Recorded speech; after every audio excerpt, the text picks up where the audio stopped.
now I'm gonna make shrimp pilaf.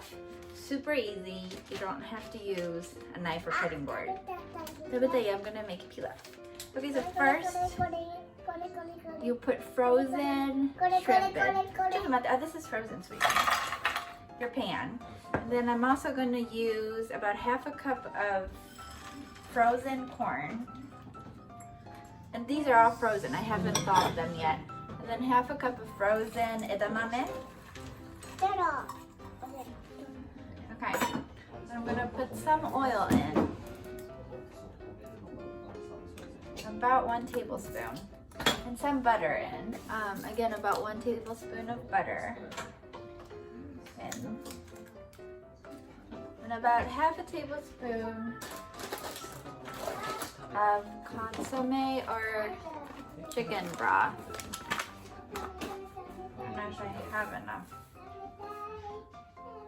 Barely do. Okay, and I'm also going to put some white wine in.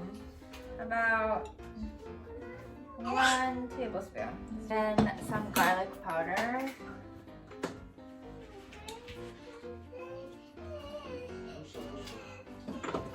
Okay, and then I'm gonna put the lid on. Everything is frozen. I'm just gonna put it on the stove. And then let it cook for about 5 minutes. Okay, so it's been about 5 minutes. Don't open the lid for 5 minutes, even if you wonder how it's like. So the shrimp looks good. Needs to be cooked just a little bit more. I'm gonna add some water. Okay, so I'm adding 3 tablespoons of water. We want the shrimp to be cooked completely. Okay, so now all the shrimp is basically cooked. Then we're gonna put cooked rice in here. Okay, so about 3 cups of rice. I'm gonna turn down the fire. I want to mix this in really well. And when you put the rice in, there's going to be a lot of liquid in the pan, but it's okay.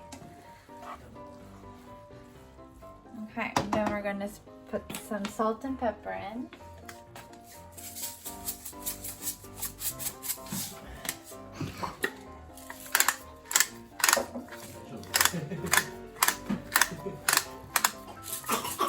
Uh-oh. Mix it well. And that's it. It's super easy. Now we have shrimp pilaf.